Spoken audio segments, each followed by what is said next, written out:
Hey, howdy. It's good to see you again. I know we don't talk very often, but I think about you a lot. And I want you to know that you're up to great things. I appreciate you taking the time today to take a tour with me because I promised you a long time ago we were going to get to see the bare bones of this building that we're moving into. And today is the day. Field trip! Evel Knievel inspired millions of us with his courage and perseverance. We're building a museum so you can relive those memories and be reinvigorated with that spirit of bravery. My name is Evel Knievel. I'm a professional daredevil. Along the way, we meet people involved in the life, the times, and the legacy of the King of Daredevils. Here with their stories is your host, Joe Friday. Welcome to fabulous Las Vegas, Nevada. Here we are at the Mission Linen building. Mission Linen was an outfit that would pick up and deliver linens, right? That makes sense. Towels, uniforms, napkins, tablecloths for the casino and resort industry here. And they've since packed up and moved, but it's a 31,000 square foot building. We started with a shell. So when I say the Evel Knievel was moving from Topeka, Kansas to Las Vegas, Nevada, it is so much more than that. We accidentally took on a huge construction project and took it down to the very bare bones, which we get to see today. When you arrive at the museum as a guest, when we're finally done with all of this, maybe you'll be able to ride the Las Vegas Loop, which is being constructed as we speak by the Boring Company. These are the tunnels that Elon Musk is building throughout the town. Teslas go down in there. And right now, there are 4 stations: the Encore, Resorts World, Convention Center, and Virgin Hotels. They're adding onto it all the time, and scheduled this year is supposed to be an airport stop. Eventually, it will link Fremont to the Strip and then to the airport. It's a really beautiful idea. There are no stops between destinations. You'll get in a Tesla and arrive at your destination just a few minutes later. It's ingenious. There is a map online of where the stops will be, and one of them is right in our parking lot. So who knows? Maybe you'll get a Tesla coming up a big blue ramp with white stripes on it, emerging to see the Mission Linen building. For now, though, you probably take an Uber. We are about 2 minutes from the Strip and 1 minute from the Fremont area. We're tucked in between the Strip and Fremont in what's called the Arts District. So this is a vibing place. If you know where the Pawn Stars show is recorded, we're about 2 blocks west from there. I just went on a police ride along not long ago to check out our new neighborhood. We did a 12-hour shift on second shift, took a lot of calls, and I had to ask them if we could drive by my building. So there were no calls in the Arts District on my ride along, at least in the patrol car that I was in. It's a nice, safe area. You'll feel very comfortable. Without any further ado, let's just go check it out, shall we? Here we are at the entrance, and this is where you will check in at a kiosk, or you'll probably have your tickets downloaded already onto your phone. They're a timed ticketing system, so you'll have a window that you should arrive at, and there's a little flexibility. You don't have to be just on time, but we want to make sure that we have enough staff planned to take good care of you while you're here. If you haven't bought your ticket, you'll find a kiosk here where you can purchase one. This is also the gift shop where we'll have everything you would expect. But just know that the quality of our offerings are so much better than your just typical, I don't know, Disneyland or Knott's Berry Farm or whatever. A lot of thought has gone into these gifts, and we'll have everything available in the shop that we have online. By the way, the online store is opening pretty soon. From here, We can take the stairs or the elevator. Since there is no elevator yet, this is a bare bones tour. Just so you know, this is not what the museum is going to look like when you arrive. But I did want to give you a taste of how much work we're pouring into it and how much thought we're putting into this process.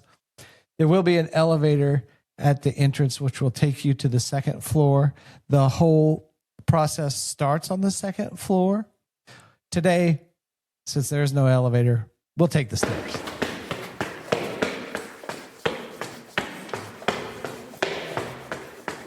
You'll enter the queuing area.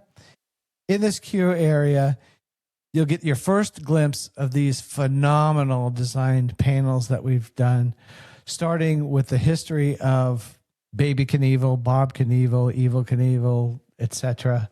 There's the Chitwood inspiration, getting married to Linda, insurance salesman, hockey team, motorcycle shop owner. So there's 5 different displays in this area. The queue should be less than 10 minutes. So we have a small theater where you'll be introduced to Evel Knievel in a 7-minute clip or so. Just an introduction to the museum and the life and times of Evel Knievel. Then as you exit, we enter what we call a timeline. And it begins in 1965 with his first jump. And as we progress through the whole place, it's basically going to go through his whole career in order. We did that at our old museum. But with this space we'll be able to do it a little more efficiently, and we have a lot more space. We show the jumps, we show his career and some of the important events. And then also Snake River was separated out of the timeline in Topeka, so it just didn't jive. And here we'll have it inside the timeline in its correct spot. So historically, that's a big improvement, and we're excited about that. As you enter the first room, you'll see the Honda Scrambler from what we call Evel Knievel's first jump. It wasn't really his first stunt at all, but he jumped over a box of rattlesnakes. And then you'll see the storyboards of how he began.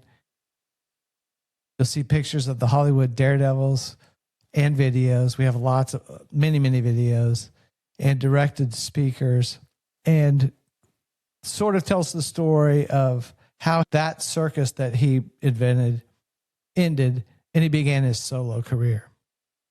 Then you'll see the Caesars display is next. We've got 40 Econoline van. If you look at old photos of that jump on New Year's Eve of 1967, you'll notice that there's a 40 Econoline van. Got that chopped in half, tucked up underneath the ramp just as it was back then. We've got a section of his real ramp. Did you know Evel Knievel used the same ramps through his entire career, that these things traveled around the world and have now found their home here in Las Vegas?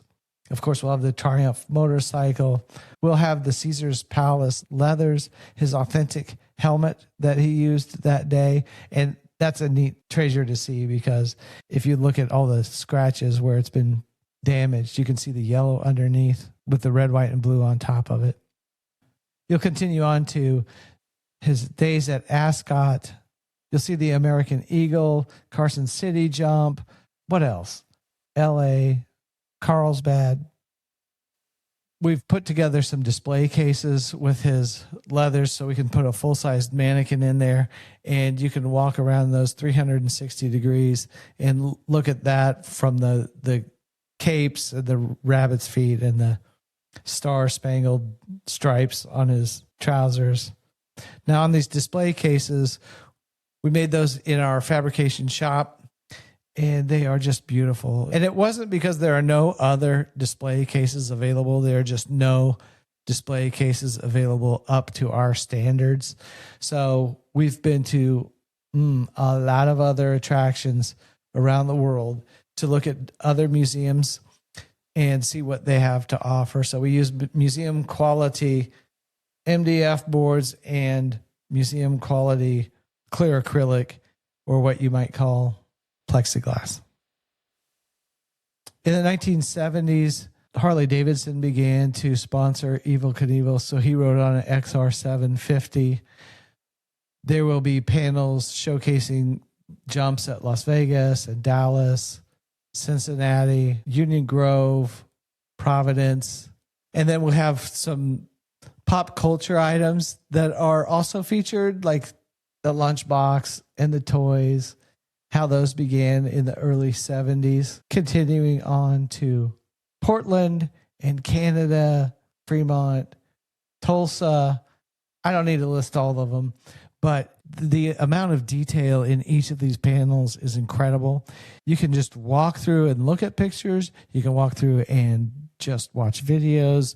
If you read every sign of every panel throughout the museum, it might take a couple hours, maybe 90 minutes or so. If you're planning to do anything else the rest of the day, maybe you're going to go to a show, maybe you're going to go to dinner, just set aside about 90 minutes to go through this museum.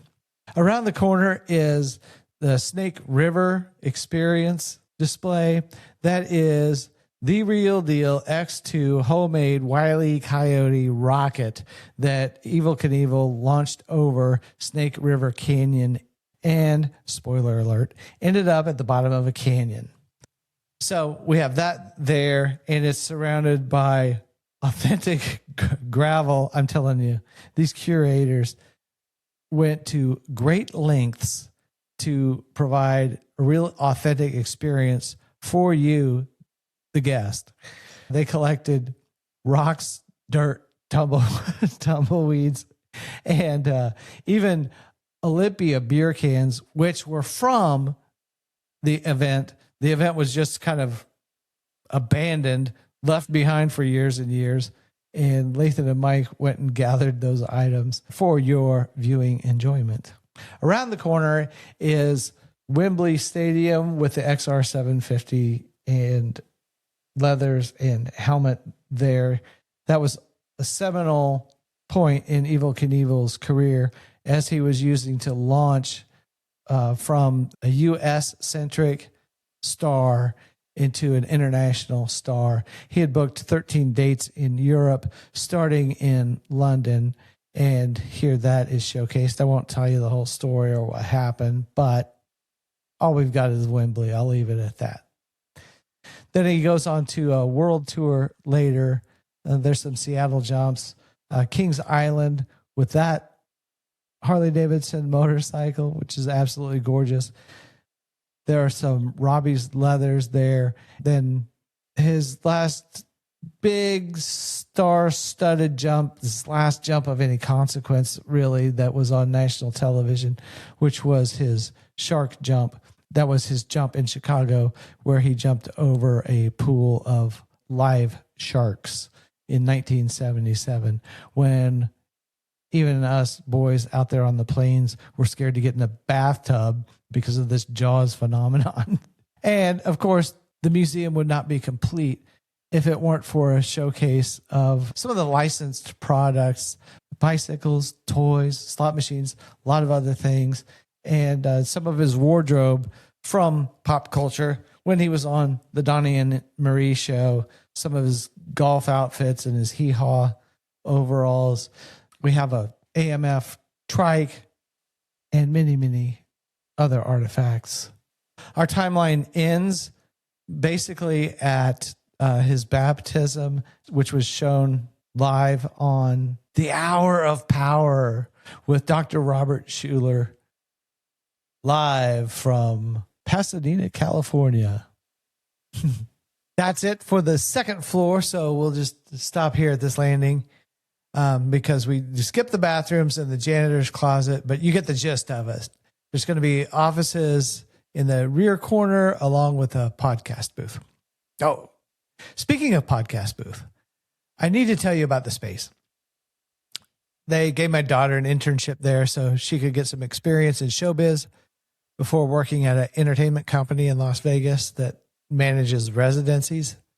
That's concerts to the rest of the world, except here the performers are not on tour, the audience is. But the space is an event center, and they put on a variety show called Monday's Dark. Local performers come to party on their day off. The theaters on the Strip, like Broadway and West End, they're shut down on Mondays. And these performers get to let loose with their talents that they brought with them. By local performers, I mean the guy that plays Cher all week, for example, might have an opportunity to come belt out show tunes. Who knows what you might see at Monday's Dark? It could be a ventriloquist, comedians, jugglers. I've been there when Tony Orlando popped in once, members of the Little River Band, the Righteous Brothers. The thrust of the whole thing is to raise $10,000 per show for local charities. It's completely unpredictable, entertaining, and you will feel good about your $25 price of admission going towards a good cause. The people of the space became like family. I don't have a place to record this podcast while that permanent studio is being built out for us. And the people at the space just opened it up. They were like, whatever you need, just let us know. And I said, well, I do need a space to record my podcast. So they opened up the podcast studio to us, which is a super luxurious, nice, professional place to meet guests. I just wanted to give a special shout out to the space because they were so gracious in bringing us into their facility and providing the technicians and the equipment, the fixtures and the furniture, way more than I could have asked, which is what I could say about most people around here. These people are swinging hammers, trying to make it happen. The people are genuine here and kind.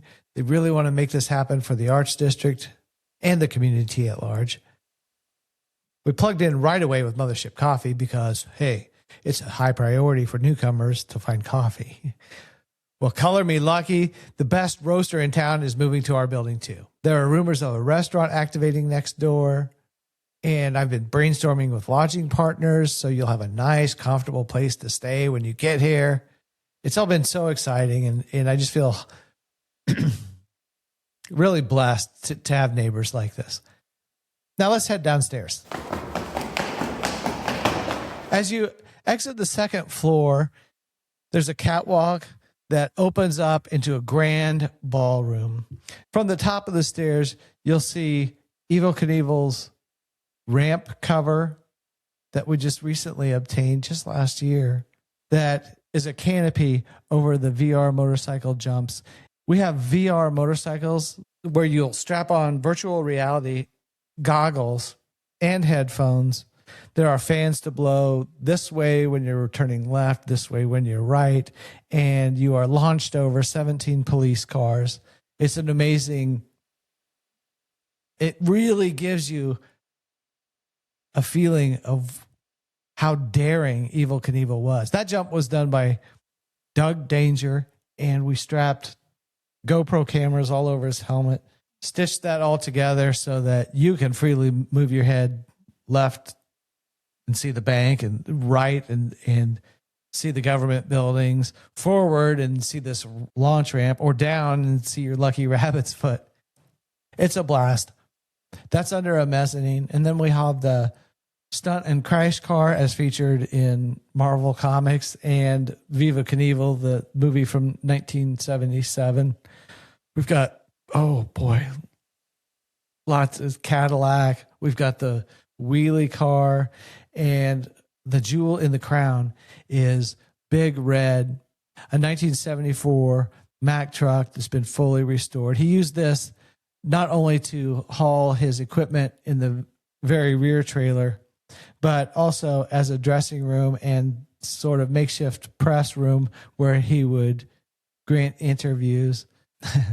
The inside of the carriage is vintage paneling. So it smells like grandma's house. And inside the cab, it's an automatic truck, and it's outfitted with vinyl stars and stripes, very patriotic looking. There were 2 sky cycles that were launched over the Snake River Canyon. One was a test rocket. The other was the real deal. We've got both of them. One of them is downstairs. And on that one, we've set it up at the exact angle that the launch ramp was so that you can get a feel for how steep that was. It's not like a motorcycle ramp. It really is a launch pad. And we have little vignettes about his different vehicles, the yacht, some of Evel's equipment, stories from the road, then interactives. On the interactives, we've got 4 different playful items. One is called Bad to the Bones. You'll be able to look at a computer image of Evel Knievel's body, skeleton. And you can point to, say, the knee, the elbow, the skull, or maybe you point to his left hip. Click that, and it pulls up which crash would you like to see where he broke his left hip. And it also has the x-rays on there. So it's a lot of fun. Younger folks really like that one.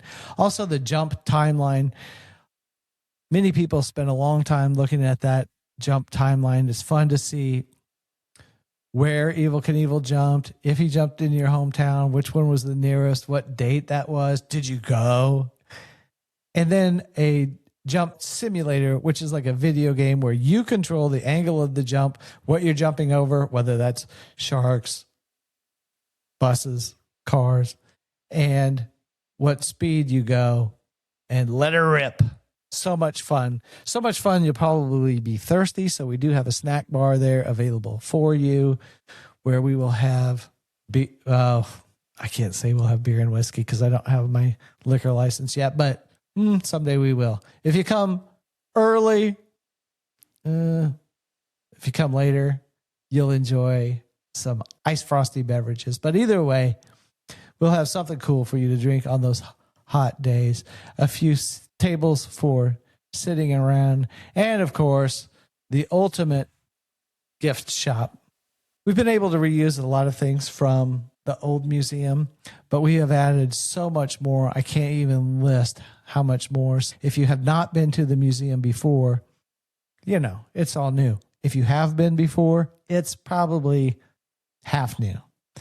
We have been moving for, I don't know, it seems like years. Yeah, it's probably been a couple of years since we closed the old location in preparation of the move. So we packed up the canes, the capes, the helmets, the artifacts, all the paperwork, so much. The vehicles are filled to the brim, and they're going to go out on different trucks. It's been fun even loading them onto the trucks and thinking about the history, even our own history with these artifacts, not even Knievel's, but where Lathan found them or where Mike procured them or the different stories contained within. When I worked at the museum, I would find something new every day that I worked. There was so much in the museum. And packing up, same deal. Like small details. Oh, this letter said he wanted to open up an exhibit at the Maxim in Las Vegas. Oh, this one said he wanted to open up an exhibit in the Circus Museum in Wisconsin. So it's been a lot of fun. The thing that I've missed most about the process of moving is seeing you. I really enjoyed giving tours when we were open before, and it's been super quiet. I mean, it's great to get to know the other guys from Oz Hogs who have been a tremendous help in loading everything up and doing the heavy lifting. And also, Mike and his son Jackson, who will be in Las Vegas. Of course, I'll be there to see you and greet you, I hope. Now, listen. This is the end of our first season. I've got to take a break. I did 15 episodes.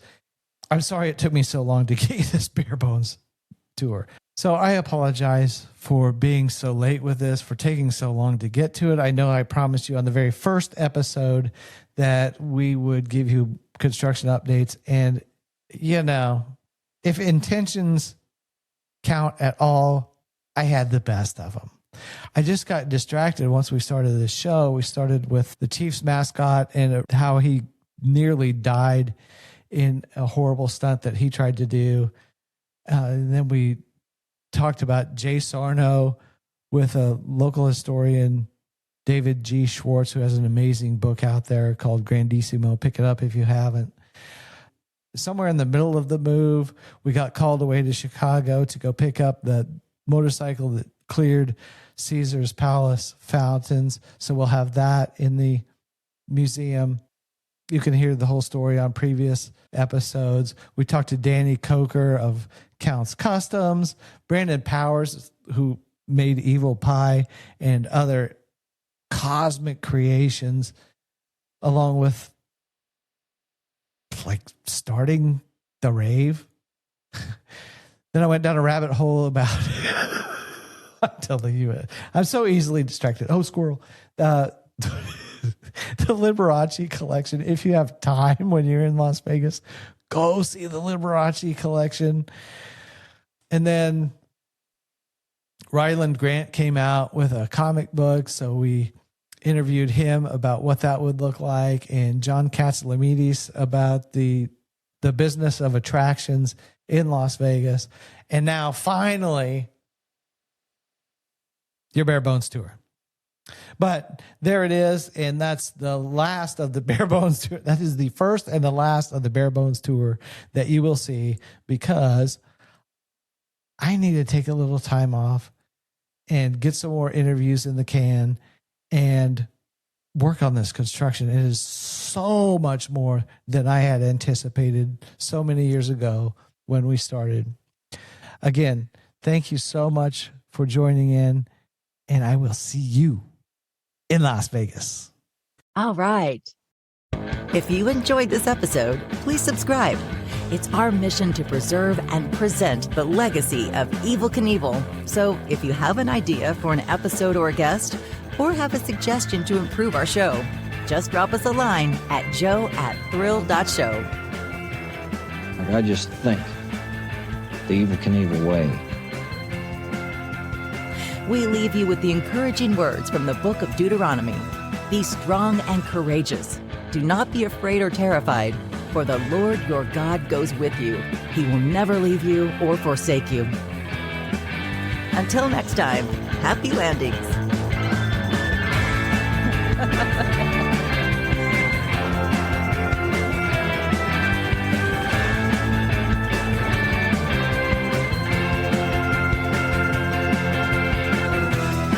You like to fly to the seat of your pants. This is where you belong.